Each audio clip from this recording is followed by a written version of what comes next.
Yes, Romex, also known as non-metallic sheath cable, can be installed inside electrical metallic tubing, or EMT.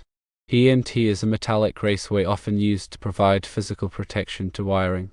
While it is permissible to install Romex inside EMT, there are some crucial considerations to keep in mind to ensure the installation meets electrical codes and safety standards. Firstly, it's important to understand why you might choose to install Romex inside EMT.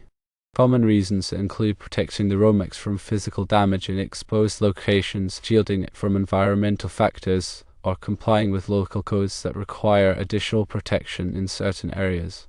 Secondly, you must ensure the EMT is properly sized for the Romex cable. The National Electrical Code, or NEC, specifies fill requirements for conduits, outlining the maximum amount of space that conductors and cables can occupy within a conduit. This is to prevent overheating and ensure proper heat dissipation. Consult NEC Chapter 9, Table 1 and subsequent tables for conduit fill calculations.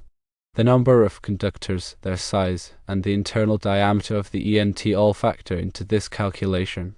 Thirdly, using the appropriate fittings is crucial. When transitioning from EMT to a junction box or other enclosure, use approved connectors and fittings that are designed for EMT. These fittings should securely attach the EMT to the enclosure and provide a smooth, insulated path for the Romex cable to enter or exit the conduit. Fourthly, ensure that the EMT is properly grounded. Since EMT is a metallic raceway, it must be grounded according to NEC Article 250 to provide a safe path for fault current in the event of a short circuit. Use grounding bushings and conductors to connect the EMT to the grounding system of the electrical installation. Fifthly, avoid damaging the Romex cable during installation. When pulling the Romex through the EMT, be careful not to scrape or tear the outer jacket of the cable. Use cable lubricant if necessary to reduce friction and prevent damage. Sharp bends in the EMT should also be avoided, as they can make it difficult to pull the cable and potentially damage it. Sixthly, consider the environment where the installation is taking place.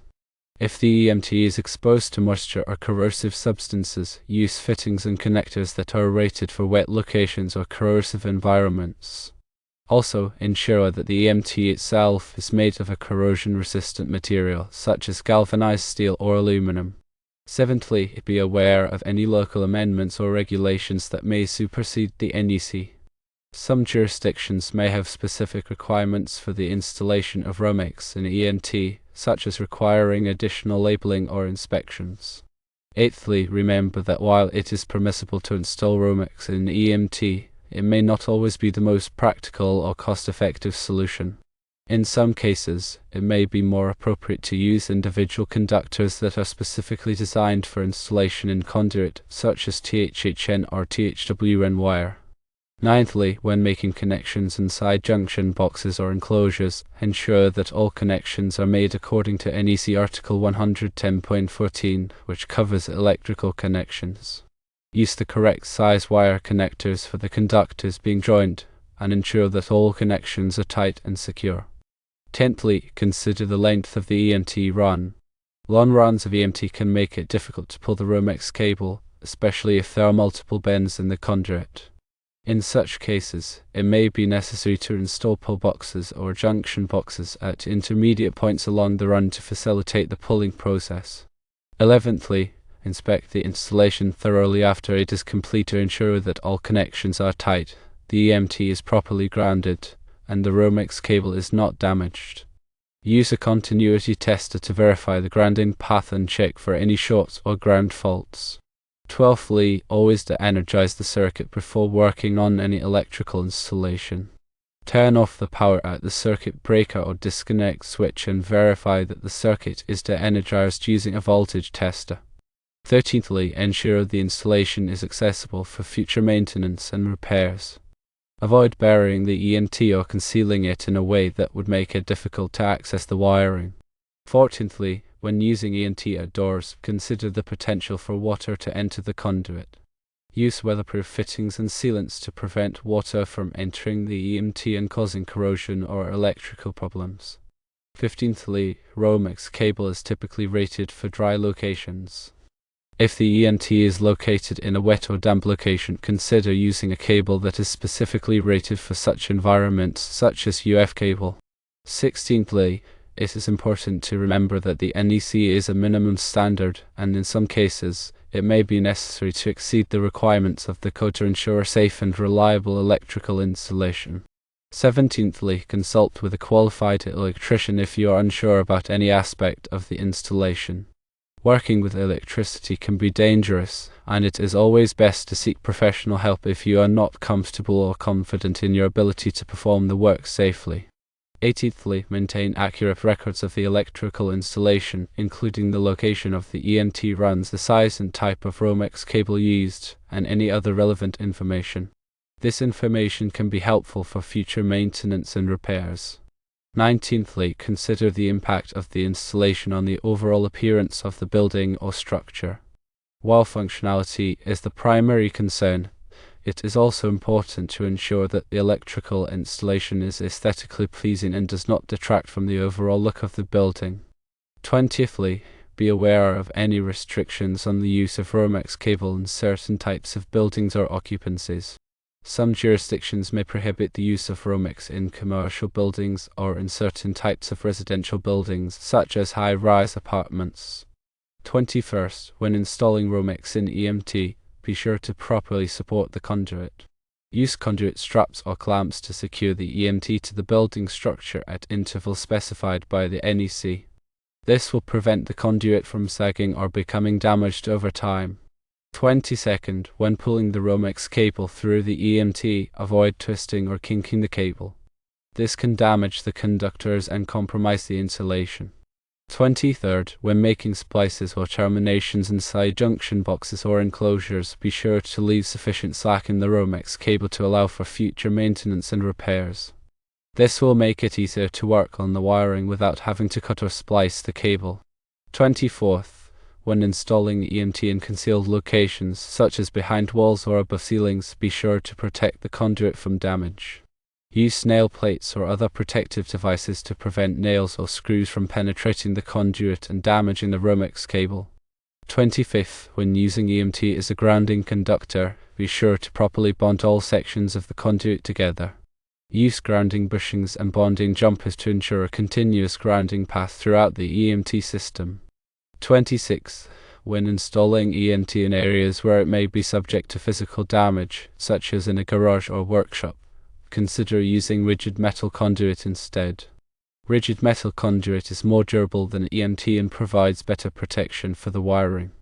27th, when using EMT in corrosive environments, such as near swimming pools or in industrial facilities, consider using PVC-coated conduit.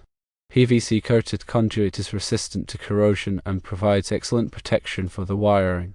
28th, when installing EMT in areas where it may be exposed to extreme temperatures, be sure to use fittings and connectors that are rated for the appropriate temperature range. This will prevent the fittings from becoming brittle or cracking over time.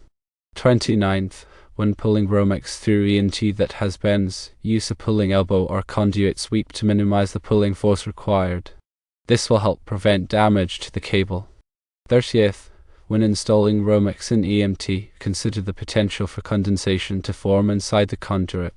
In cold climates, condensation can accumulate inside the conduit and cause corrosion or electrical problems. To prevent condensation, consider using a breather fitting to allow air to circulate inside the conduit.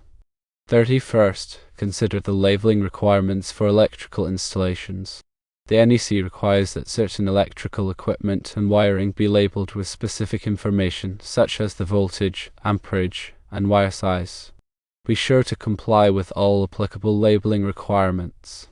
32nd, remember that electrical codes and standards are constantly evolving.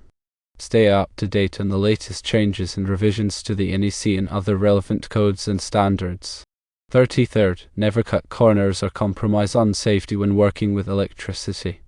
Always follow the proper procedures and use the appropriate equipment and tools. 34th, if you are ever unsure about any aspect of an electrical installation, seek the advice of a qualified electrician. It is always better to be safe than sorry when working with electricity. The information provided here is for general guidance only and should not be considered a substitute for professional electrical advice. Always consult with a qualified electrician before performing any electrical work. It is also important to know that depending on local codes or specific project requirements, alternative wiring methods might be more suitable than using Romex inside EMT. For example, using individual conductors like THHN or XHHW inside a conduit system might be preferred for certain commercial or industrial applications due to their higher ampacity ratings and greater resistance to environmental factors. This approach allows for more flexibility in circuit design and future modifications. Furthermore, when installing EMT in potentially hazardous locations, such as areas with flammable gases or vapors, explosion-proof fittings and conduit may be required. These fittings are designed to contain any internal explosions and prevent them from igniting the surrounding atmosphere. Consult the NEC for specific requirements related to hazardous locations. Additionally, consider the accessibility of the wiring for future maintenance and repairs. Avoid installing EMT in locations where it would be difficult to access or where it could be easily damaged. Provide adequate access points and protect the conduit from physical damage. Finally, always double-check your work and verify that all connections are tight and secure. Loose connections can cause overheating, arcing, and even fires. Use a torque wrench to tighten connections to the manufacturer's specified torque values. Safety should always be the top priority when working with electricity.